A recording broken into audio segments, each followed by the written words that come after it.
Welcome to our mini Lent reflection series. I'm Daniel. Today we're going to talk about martyrdom and what that means for the church. Hopefully you can stick around to the end and see how that's actually relevant for us today. There's a quote that's been used quite often that says the martyrs are the seed of the church. It's a pretty powerful statement to think about, that those who have been killed, those who have been martyred for their faith, are really the currency or that which builds the local church. And if we think about that a little bit, it's actually kind of interesting. One of the humble realities we have to address, though, is that in our world today, in this postmodern world, there are actually more people being martyred for their faith than maybe way back when, like in the times of ancient Rome in the Colosseum. Sometimes that gets all the glory, if you will, or the fanfare about all the terrible things that happen to Christians. But unfortunately, today, we're actually seeing more of that.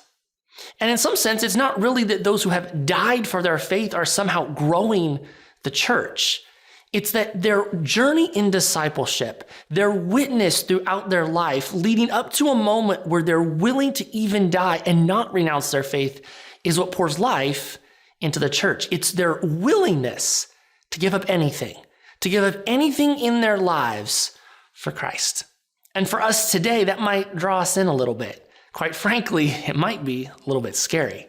But the reality is, as we Christians live out this faith, as we live out a call to discipleship, there's an invitation to offer everything to our God. And maybe in our North American context, it might not be to die. It really might not be this martyrdom that we think of in actually giving up our physical life for Christ.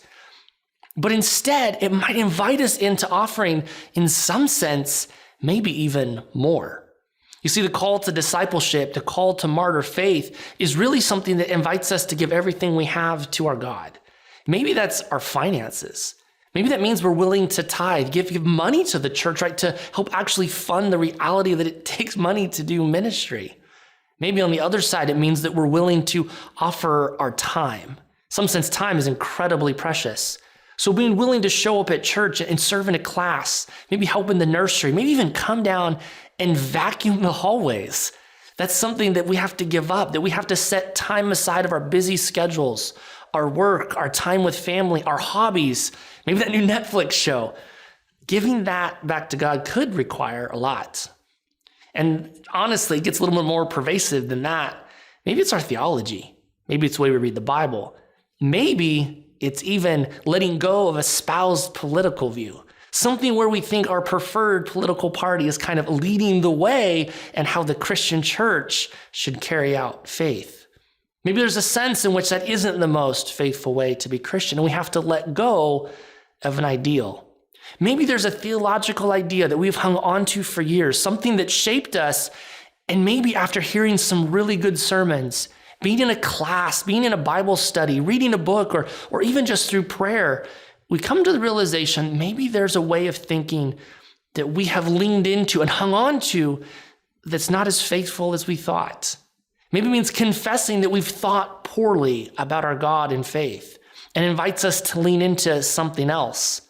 Unfortunately, I've seen over time that some of these theological ideas can sometimes even oppress others.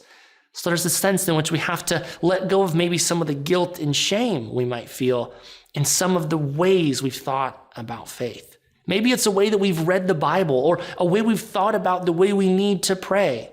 There may be ways that we need to let go of some of those long-held traditions in a way of more faithfully practicing faith. And really, it's just a posture of willingness. A willingness and a humble posture that says maybe we're wrong, or maybe there's a new way of thinking, a more faithful way of practicing that we're being invited into, that we can lean into and express our faith and journey with our God this Lenten season. Amen.